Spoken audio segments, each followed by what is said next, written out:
এই যে রঘুনাথ দাস গোস্বামীর বৈরাগ্য লীলার আস্বাদন হবে। মনে রেখো মায়েরা, সংসারের মধ্যে থেকে বৈরাগ্য হওয়া যায়, কারণ কলিযুগে তো সন্ন্যাস ধর্ম নিষিদ্ধ। তাহলে কলিতে যদি সন্ন্যাস নিষিদ্ধ হয়, তাহলে বাবা মহাপ্রভু বলছে সংসারে থেকে বৈরাগী হওয়া যায়, বৈরাগ্য হওয়া যায়। কিরকম? যেদিনে তোমার জিহ্বা থেকে লালসা চলে যাবে।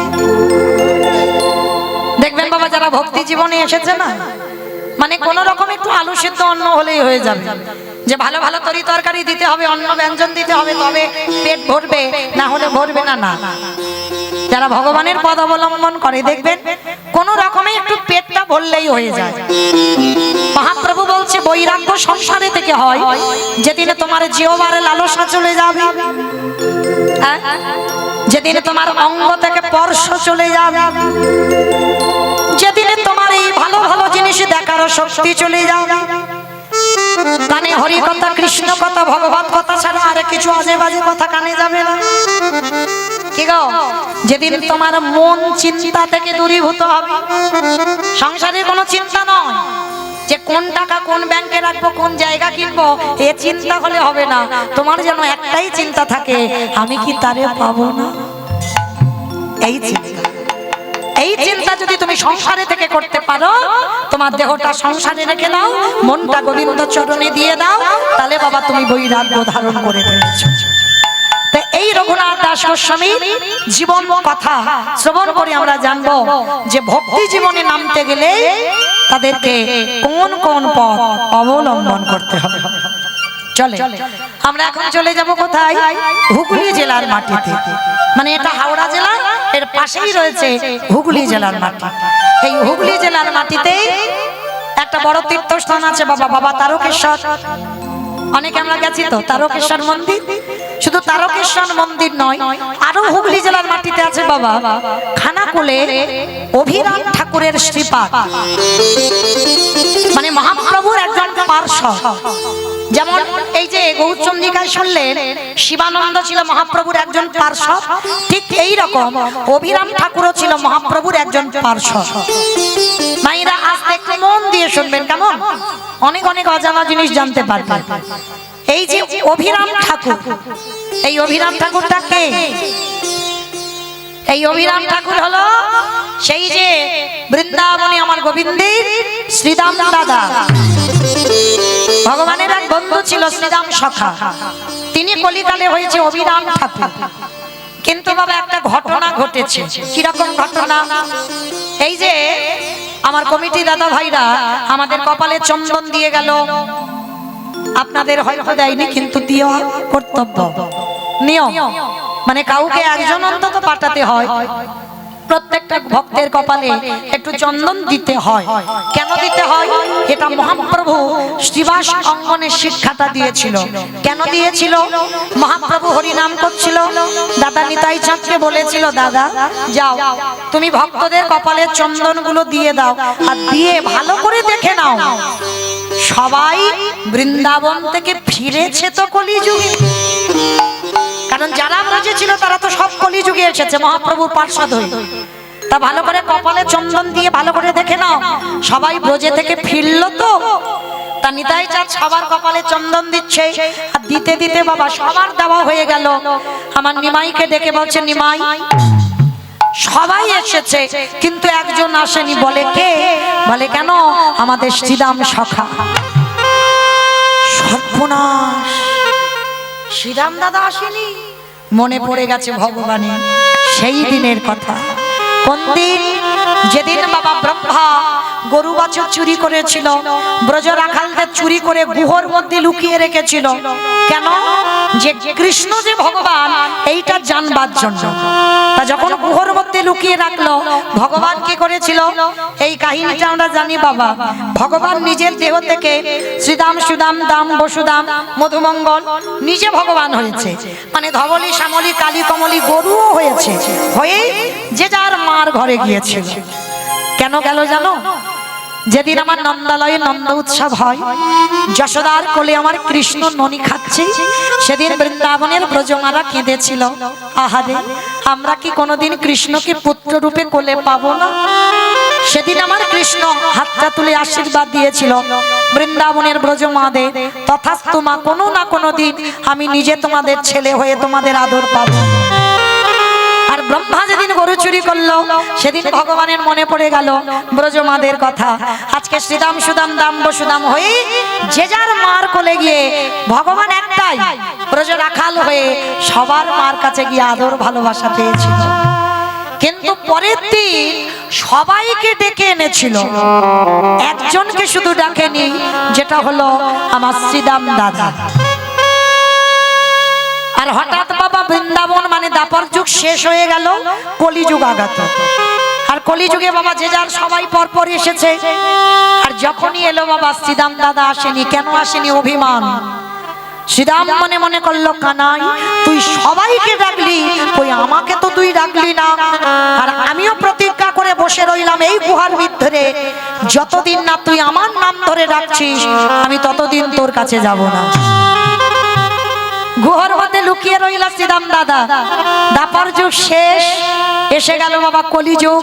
আর কলিযুগে আমার কৃষ্ণ কলিযুগে গৌরাঙ্গ হয়েছে। বলরাম দাদা নিতাই চাঁদ হয়ে এলো, সব পরপর পার্ষদ এলো। এমন সময় যেই না মনে পড়ে গেল, সঙ্গে সঙ্গে আমার নিমাই নিতাই চাঁদকে বলছে, দাদা আর দেরি নয়, যাও যাও যাও যাও, তুমি তাড়াতাড়ি যাও, এক্ষুনি গিয়ে আমার শ্রীদাম দাদাকে নিয়ে এসো। আর আপনারা জানেন মা, সত্য যুগের মানুষ ছিল 21 হাত, ত্রেতা যুগের মানুষ ছিল 14 হাত, দাপর যুগের মানুষ হলো 7 হাত, আর কলি যুগের মানুষ হলো যে যার হাতে 3.5 হাত লম্বা।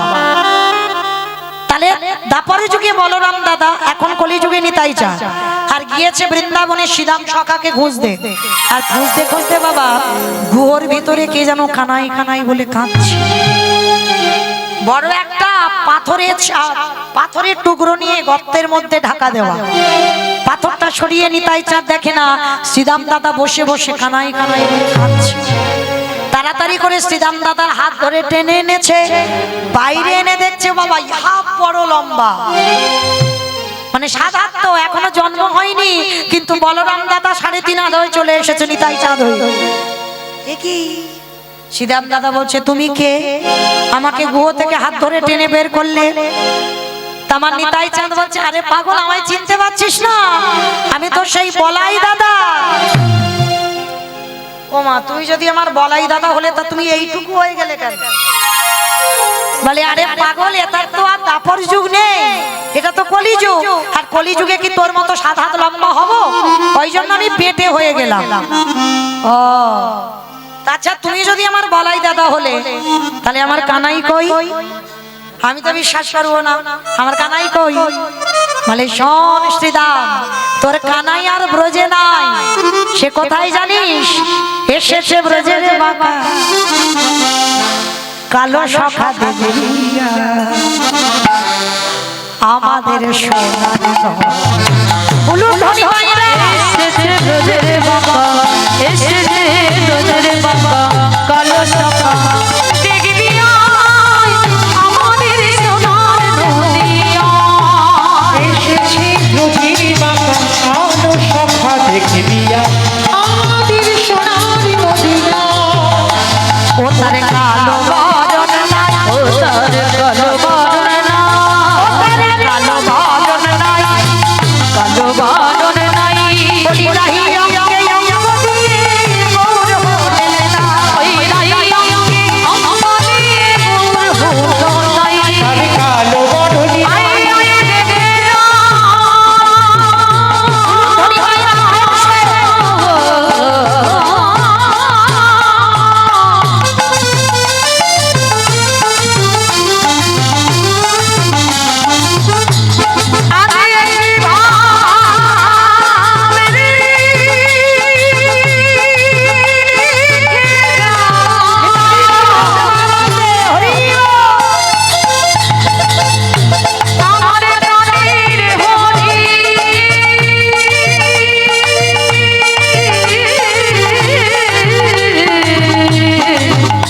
দেখে যা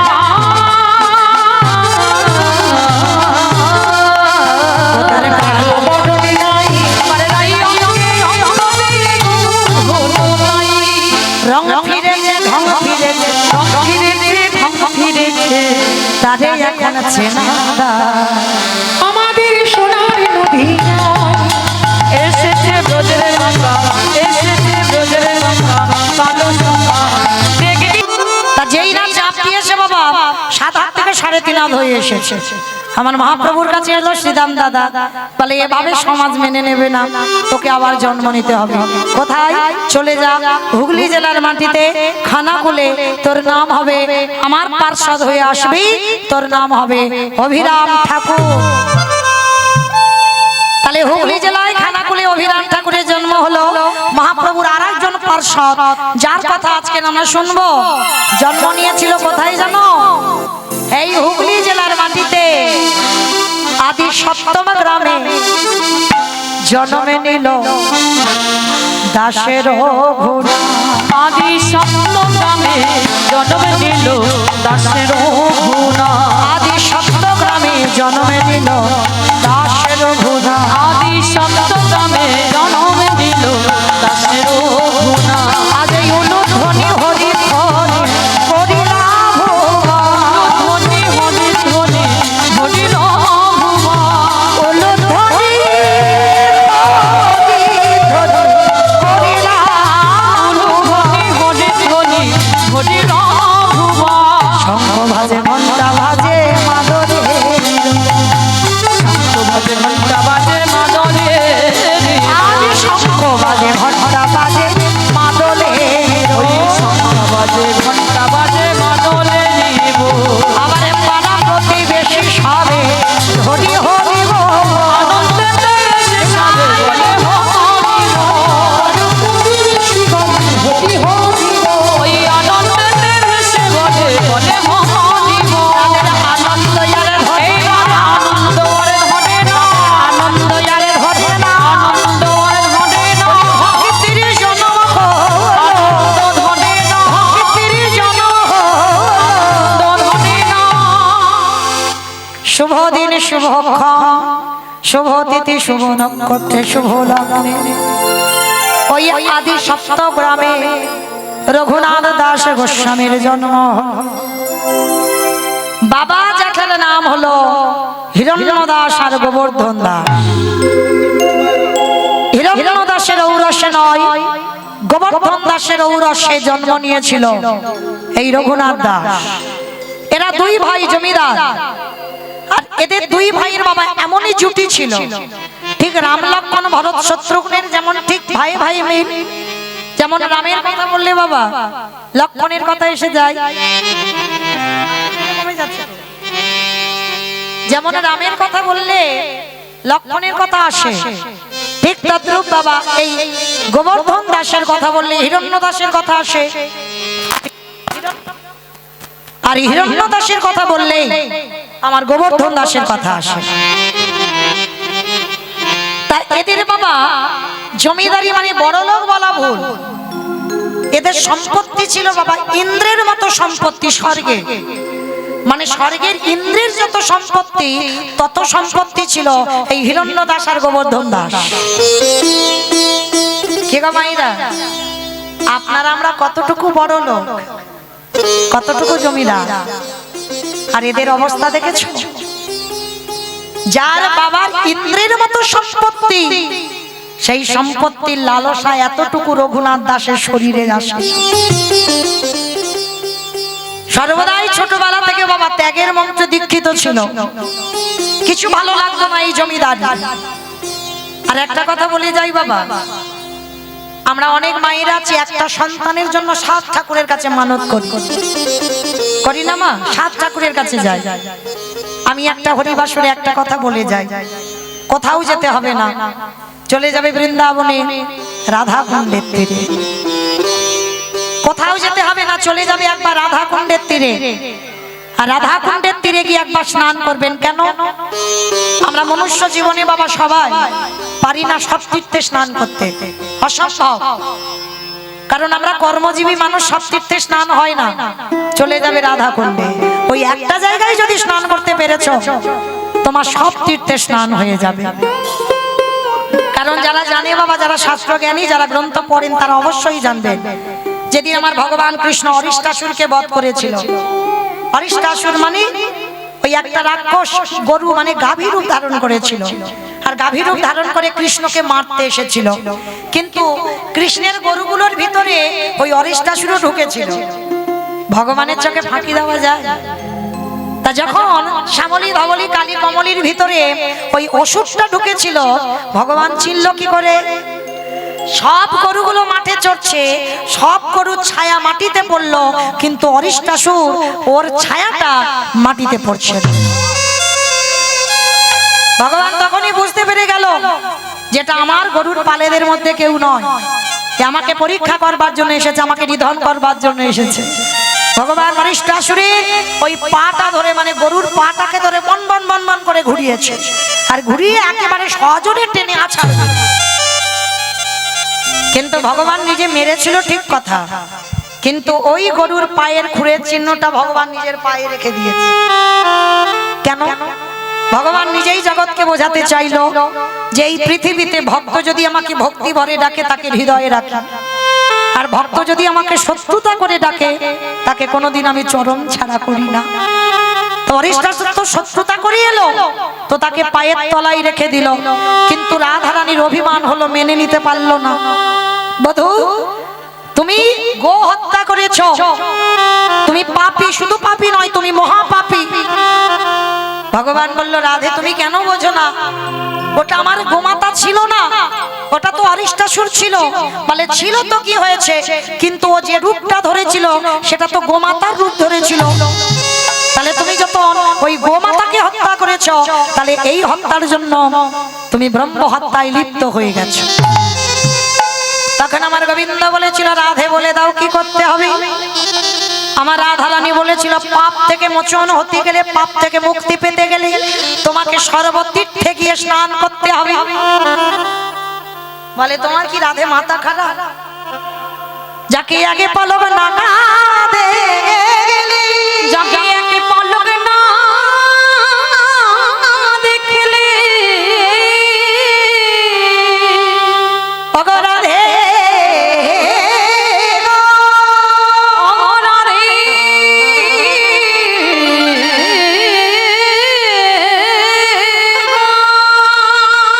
তোমাকে আগে পলক যদি আমি চোখে দেখতে না পাই, আমি যে ধৈর্য হারা হয়ে যাই। আর তুমি বলছো সব তীর্থে 12 বছর ঘুরে আমি তীর্থে স্নান করব, সারা জীবন পাপী হয়ে থাকবো ভালো, কিন্তু আমি 12 বছর তোমার ছেড়ে যেতে পারবো না। বলি আচ্ছা রাধে, একটা কাজ করলে হয় না? কি কাজ বধূ? আচ্ছা যদি আমি কায়দা করে সব তীর্থকে এক জায়গায় হাজির করি, বলে হ্যাঁ তা হবে। তোমার যদি ক্ষমতা থাকে, তোমার যদি শরীরে পাওয়ার থাকে, তাহলে যাও সব তীর্থকে তুমি হাজির করো, তাহলে সব তীর্থে স্নান করতে হবে, তারপরে জানবো তুমি পাপ থেকে মুক্ত।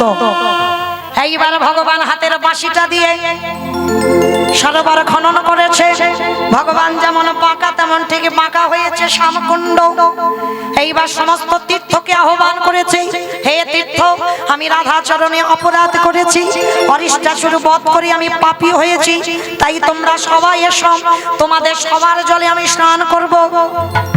তীর্থদেরও আনন্দ, ভগবান আহ্বান করেছে, আর যেই না এসেছে সবাই জল হয়ে শ্যামকুণ্ডে প্রবেশ করল। আর যেই না প্রবেশ করেছে ভগবান সেখানে স্নান করে রাধারানীর কাছে গিয়ে বলছে, রাধে এবার তো ক্ষমা করে দাও না, তুমি এখনো ক্ষমা পাবে না। হাই ভগবান, তুমি তো চোখের সামনে দেখলে সব তীর্থ আমি আনলাম।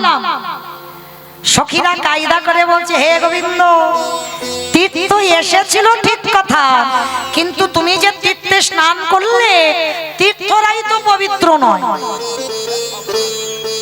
হাই ভগবান, তীর্থ নাকি পবিত্র নয়? বলে না, যতদিন না রাধা চরণ পরশ পায় কি করে তীর্থ পবিত্র হবে?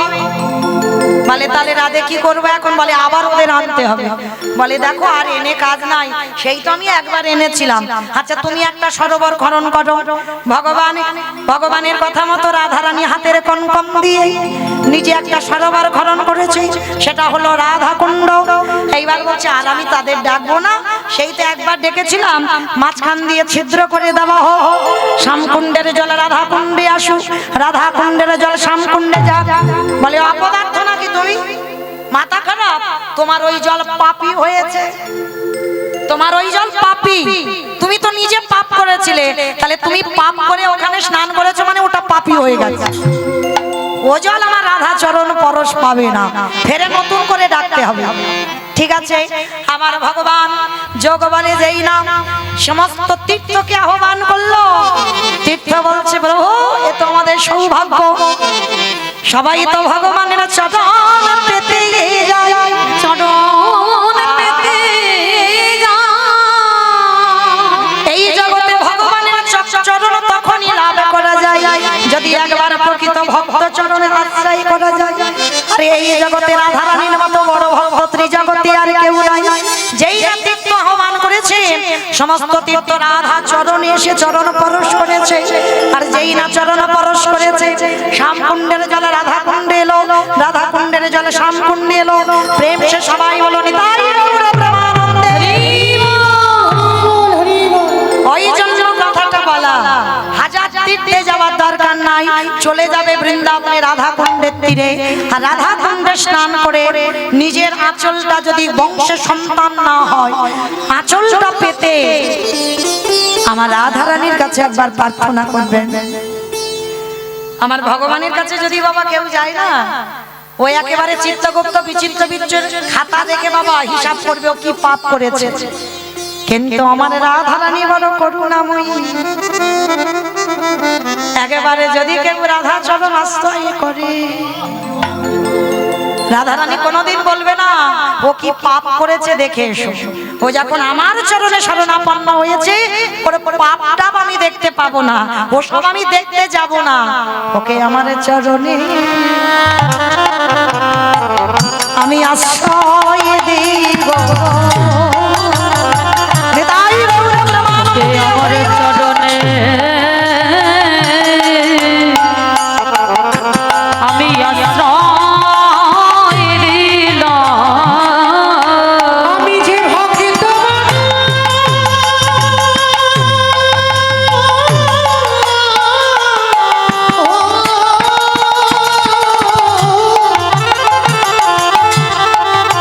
আমি যে ভক্ত বড় ভালোবাসি। বলে আমার চরণে আশ্রয় দিলাম। তা সেই হিরণ্য দাস আর গোবর্ধন দাস এরা বাবা জ্যাঠা সবাই মিলে মানত করেছিল। আর মানত করে এই রঘুনাথ দাসকে রাধা কুণ্ড থেকে রাধা রানীর কৃপায় পেয়েছিল। তো রাধা রানীর কৃপায় পেয়ে বাবা সে সন্তান কি বাবা কোনোদিন এই সংসারের মোহতে জর্জরিত হবে? কি গো মাইনা, সবাই তো ভগবানের কাছে চাকরিওয়ালা ছেলে চাও, লেখাপড়ার ডিগ্রিওয়ালা ছেলে চাও, কোনদিন ভগবানের কাছে কৃষ্ণওয়ালা ছেলে চেয়েছো? আচল পেতে ভগবানের কাছে আরতি করতে হয়, আমার একটা কৃষ্ণওয়ালা সন্তান দাও, তার 21 গুলো ধন্য হয়ে যাবে। পিছনে যারা নরকে আছে সামনে যারা আছে সবাই উদ্ধার হবে। একজন যদি বংশে কৃষ্ণ ভক্ত সন্তান আসে, তবে বাবা কৃষ্ণ ভক্ত বড় দুর্লভ। এই রঘুনাথকে পেয়েছিল বাবা একেবারে কৃষ্ণ চরণের সেবক, রাধা চরণের দাস। ছোটবেলা থেকে তার হৃদয়টা বৈরাগ্য ভাব, কোনদিন রাজ পোশাক পরতে পছন্দ করত না। ছোটবেলা থেকে বাবা তার একটাই খেলা ছিল, কৃষ্ণ নামের খেলা। 6 বছর বয়স হলো রঘুনাথে, বাবা যেটা মনে মনে ভাবলো ছেলেকে তো একটু পড়াশোনা করাতে হবে। জমিদার পাঠশালায় ভর্তি করলো কার? বলদেব আচার্য। বলদেব আচার্যের পাঠশালায় ভর্তি করেছে রঘুনাথকে। আর যেই না রঘুনাথকে নিয়ে গেল বাবা, ওই বলদেব আচার্য কিছুতে মেনে নিতে পারছে না যে ও তো বড় লোকের ছেলে, ও ভালো হবে না। কি গো মাইনা, বড় লোকেদের ছেলে ভালো হয়? তার একটু খামখেয়ালি হয়, যেটা বলবে তো সেটা। কিন্তু গরিব কাঙালের ছেলে অতটা হবে না, কারণ তারা জানে আমার বাবা মার সামর্থ্য নেই। আর বড় লোকের ছেলেদের একটু জেদ হয়, যেটা বলবে তো তখনই সেটা দিতে হবে। তা এই ভেবে বলদেব আচার্য কিছুতেই রঘুনাথকে আশ্রয় দেবে না, বলে ও বড় লোকের ছেলে, ও কোনোদিন ভালো হতে পারে না। তা গোবর্ধন দাস আর হিরণ্য দাস বলছে, গুরুদেব আমাদের রঘুনাথ খুব ভালো ছেলে, ও খুব ঠান্ডা, ও ছোটবেলা থেকে একটু অন্য রকমের, ও সমস্ত ছেলেদের মতো নয়, একটু তোমার চরণে আশ্রয় দাও। তুমি যদি আশ্রয় না দাও আমাদের রঘুনাথ শিক্ষায় শিক্ষিত হবে কি করে? ঠিক আছে আমি রঘুনাথকে আশ্রয় দিলাম, তবে হ্যাঁ একটা কথা বলে দিলাম ভাইয়া, দেখো যদি কোনোদিন অন্যায় টন্যায় করে আমি কিন্তু ওকে বাড়িতে পাঠিয়ে দেব। তা গোবর্ধন দাস আর হিরণ্য দাস বলছে আমাদের রঘুনাথ কোনোদিন অন্যায় করতে পারে না, কারণ ওকে তো 6 বছর আমরা দেখলাম, ও কোনোদিনই ভুল করতে পারে না, তুমি ওর সঙ্গে একটু চলে দেখো। আশ্রয় দিল বলদেব আচার্য। রঘুনাথ পড়াশোনা করে, অন্যান্য পড়ুয়াদের সঙ্গে বাবা খেলাধুলা করে বটে, কিন্তু তখনকার দিনে বাবা ওই পড়াশোনার বইয়ে পিছনে পিছনে শাস্ত্র জ্ঞান, ভাগবত পাঠ, গীতা পাঠ এগুলো হতো। এখন সমাজে তো আর হচ্ছে না বাবা, এত এত বই কেজি স্কুলে ছোট ছোট বাচ্চাদের, মানে পিঠে করে বই নিয়ে যাবে বাবা, সে ছোটবেলা থেকে পুজো হয়ে যাচ্ছে, মানে এত এত বই। চরণ ধরে বলে যাই বাবা লেখাপড়া প্রয়োজন, দরকার লেখাপড়া করা, কিন্তু তার পিছনেও প্রত্যেকটা মায়ের চরণ ধরে নিবেদন, একটু করে হলেও একটু করে সন্তানদের গীতা পাঠ অভ্যাস করা, ছোটবেলা থেকে করাতে হবে, বড় হলে নয়।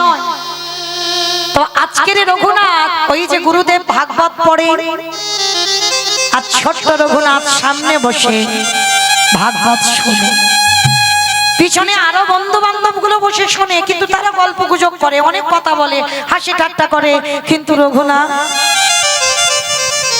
সবার সামনে বসে ছোট্ট একটা দুধের বালক ওই ভাগবত শুনে আর নয়ন জলে বুক ভাসে।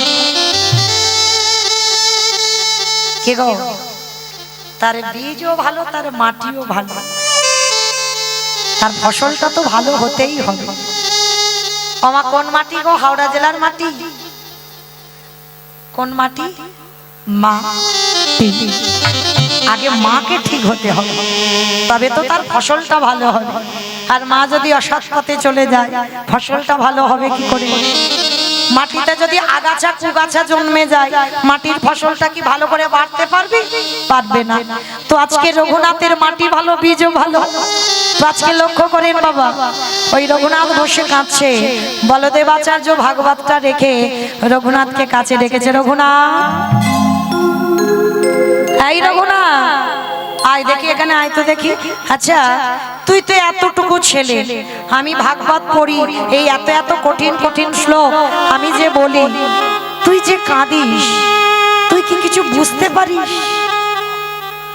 কাঁদিস কেন? রঘুনাথ করজোর করে গুরুদেবকে ষষ্ঠাঙ্গে দণ্ডবাদ প্রণাম।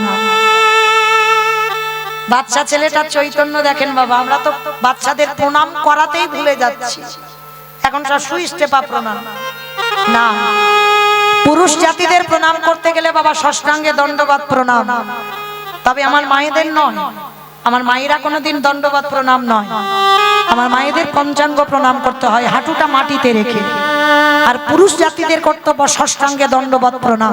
রঘুনাথ করেছিল ছোটবেলা থেকে, গুরুদেবকে ষষ্ঠাঙ্গে প্রণাম করে প্রশ্ন করেছিল, গুরুদেব আপনি যে বারে বারে বলছেন এই ভাগবত পড়ছি, তুই বুঝতে পারছিস? গুরুদেব আমি কিছু বুঝি না, শুধু আমি একটাই জিনিসের জন্য কাঁদি। রঘুনাথ তুই কিসের জন্য কাঁদিস? গুরুদেব আমার একটাই মনে আশা, আমি কি তারে পাবো না, আমি কি তারে পাবো না, আমি কি তারে পাবো না। কাকে পাবার কথা বলছিস? গুরুদেব আমি কৃষ্ণ চরণ পেতে চাই। ওই ছোট্ট ছেলেটার ভক্তি দেখে গুরুদেব বলছে, বাবা বাবা,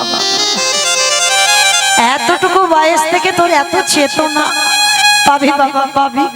আমি তোকে আশীর্বাদ দিলাম, কোনো না কোনো দিন তোর কৃষ্ণ দর্শন হবেই হবে। তো বেশ কিছুদিন বাবা রয়ে গেল রঘুনাথ আশ্রমে, আর ওদিকে বাবা লক্ষ্য হীরাকে উদ্ধার করে আমার হরিদাস ঠাকুর এসেছিল বলদেব আচার্যের ঘরে।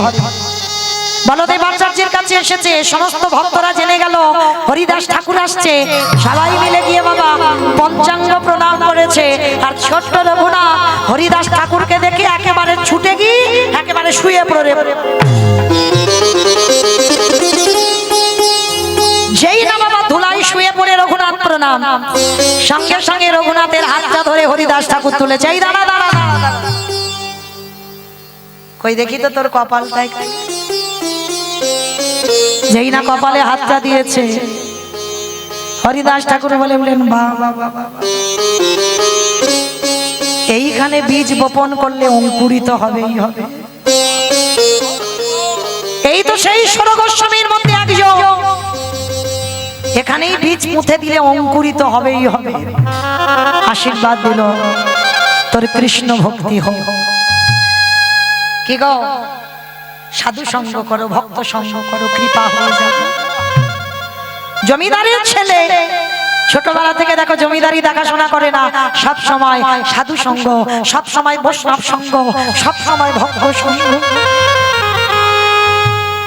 আর ছোটবেলা থেকে রঘুনাথ হরিদাস ঠাকুরকে অনুকরণ করত। অনুকরণ মানে কি বোঝো তো?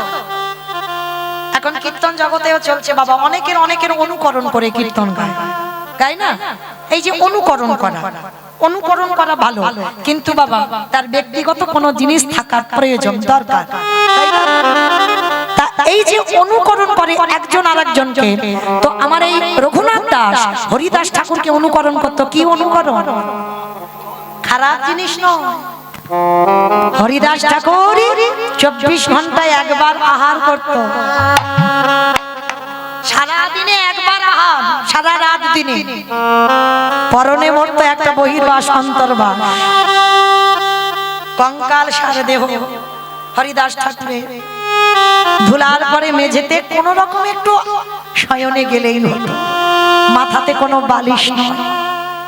আর ওই দেখে দেখে জমিদারের ছেলে রঘুনাথ ছোটবেলা থেকে ওই হরিদাস ঠাকুরকে অনুকরণ করল।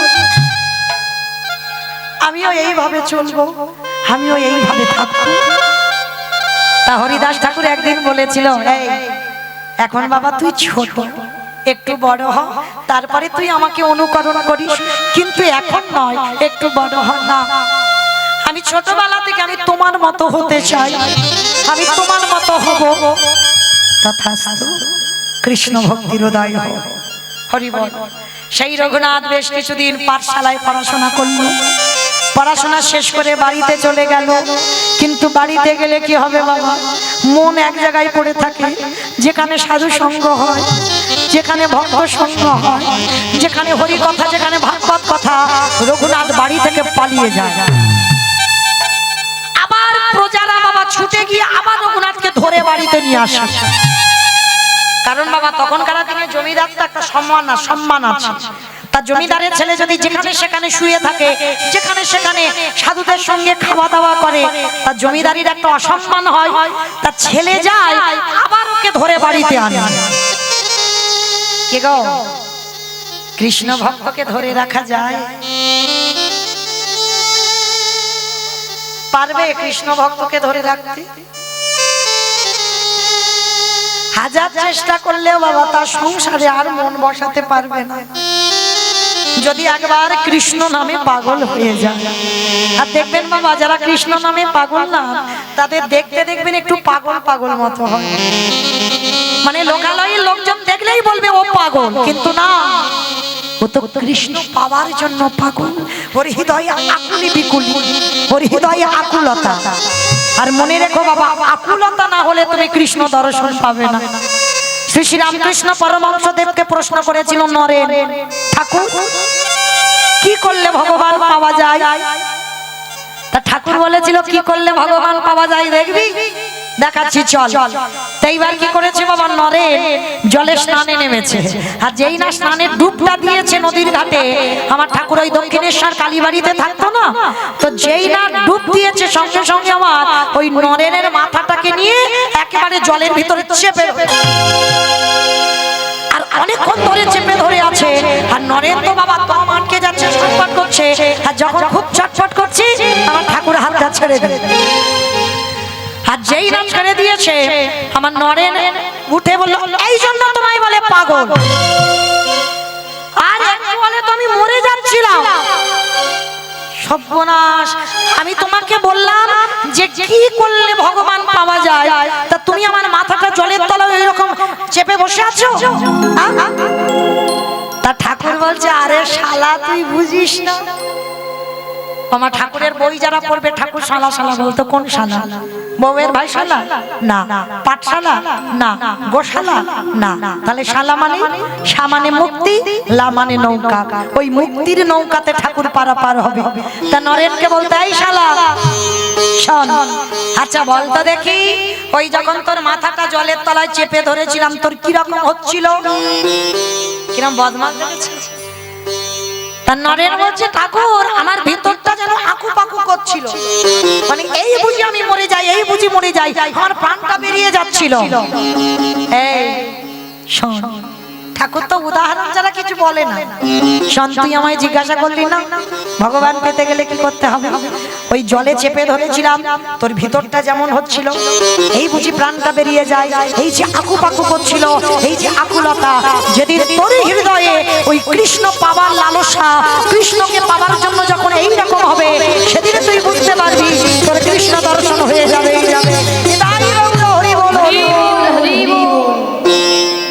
আজকে লক্ষ্য করে দেখেন, ওই যে রঘুনাথের হৃদয়টা তেমন, শেষে বাবা যেটা কি করেছে জানো, ছেলেকে বেঁধে রাখতে পারবে না বলেই ঘরের দরজা বন্ধ করে শিকল দিয়ে বেঁধে রেখে দিয়েছে,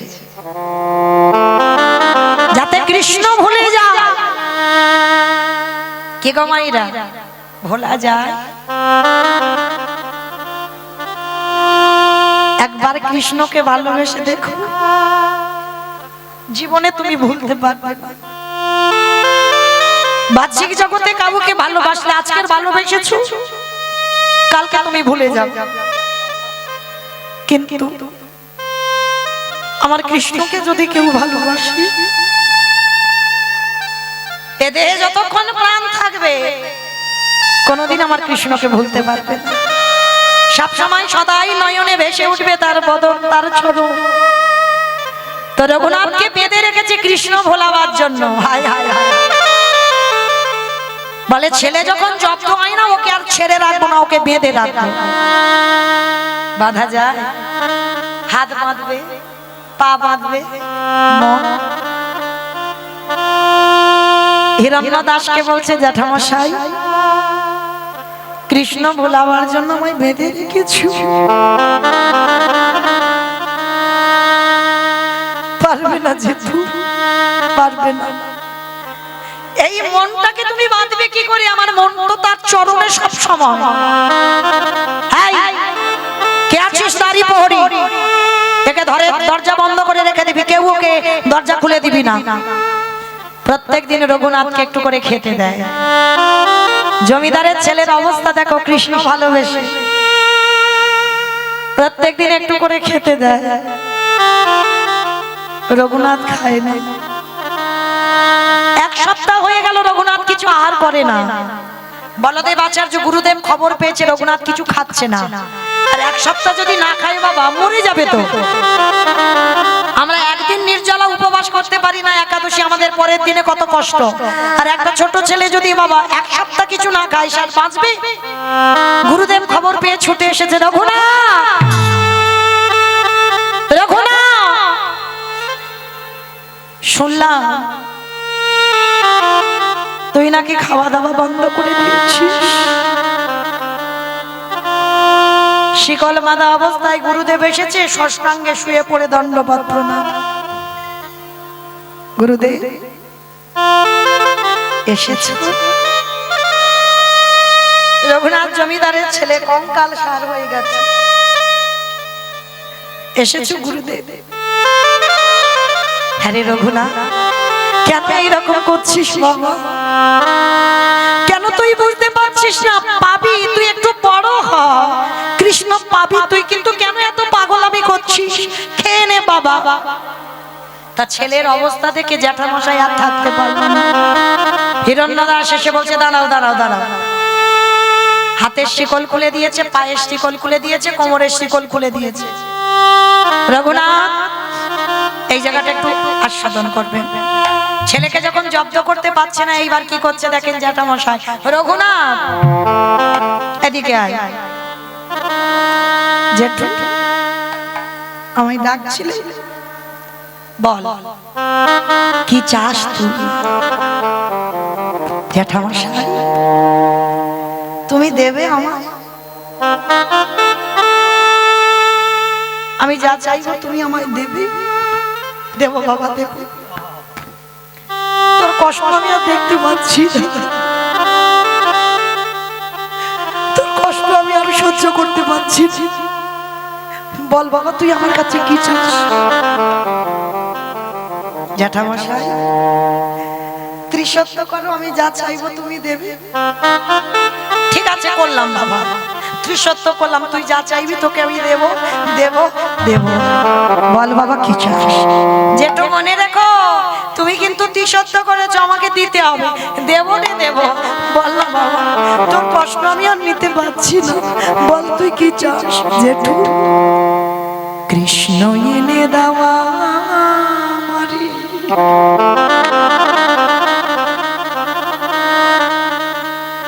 কৃষ্ণ এনে দেওয়া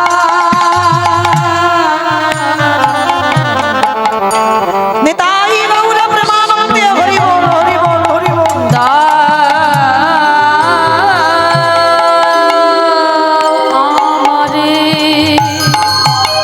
রঘুনাথ চুপ কর।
কৃষ্ণ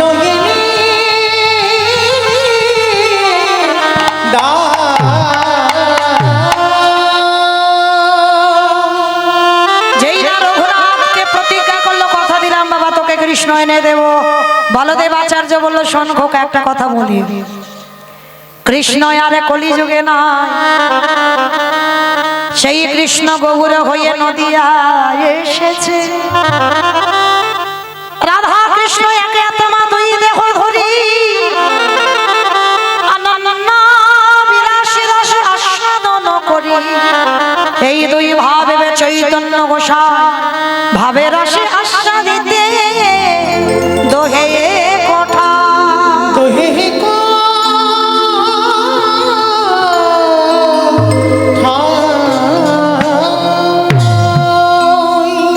রাধা কৃষ্ণ মিলিত হয়ে গৌরাঙ্গ হয়েছে, তুই কৃষ্ণ বলে কাঁদিস না, চল।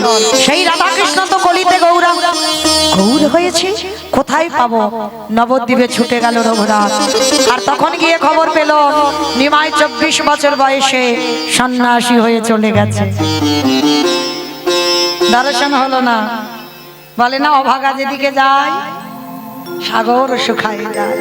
পেল না, গৌর দর্শন হলো না। কিছুদিন পর খবর পেল মহাপ্রভু সন্ন্যাসের পর একটা দিন এসেছিল অদ্বৈত আচার্যের ঘরে। আর এর বাবা যেটা তো জমিদার, আগে ওদের বাড়িতে খবরটা যায়। আর যেই না হিরণ্য দাস আর গোবর্ধন দাস খবর পেয়েছে, রঘুনাথকে বলছে, ও রঘুনাথ, তো সেই রাধা কৃষ্ণ একাত্মা গৌর হয়ে এসেছে শান্তিপুরে, চল। এসেছি, আমার গৌর হরি এসেছে, চলো বাবা, চলো জ্যাঠা, আমি যাবো।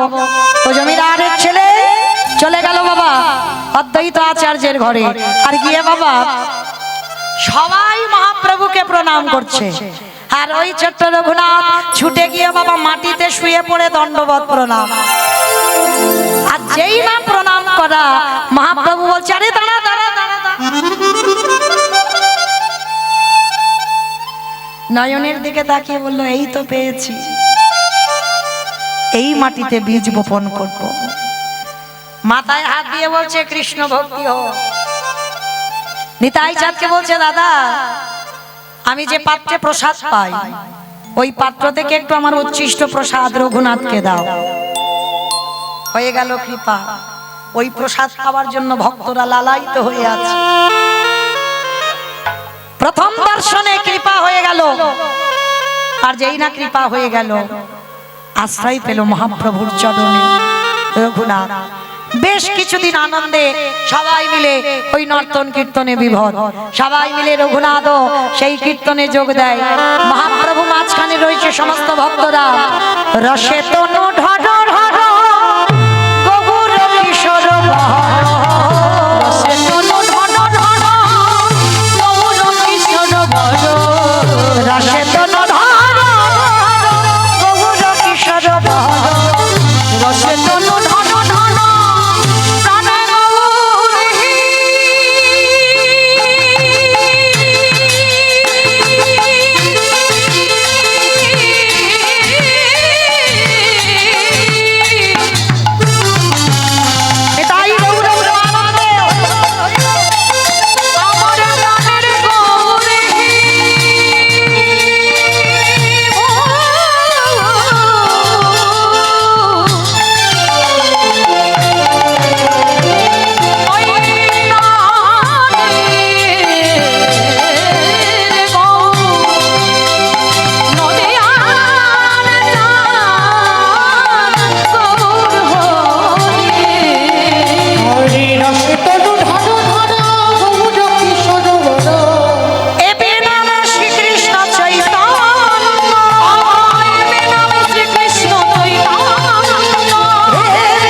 হরিনাম করতে করতে বেশ কিছুদিন রঘুনাথ মহাপ্রভুর চরণে রইল।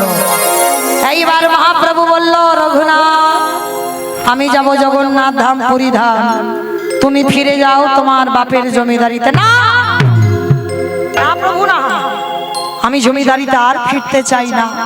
রঘুনাথ মনে রেখো, এখনো তুমি সেই বৈরাগ্য অর্জন করনি।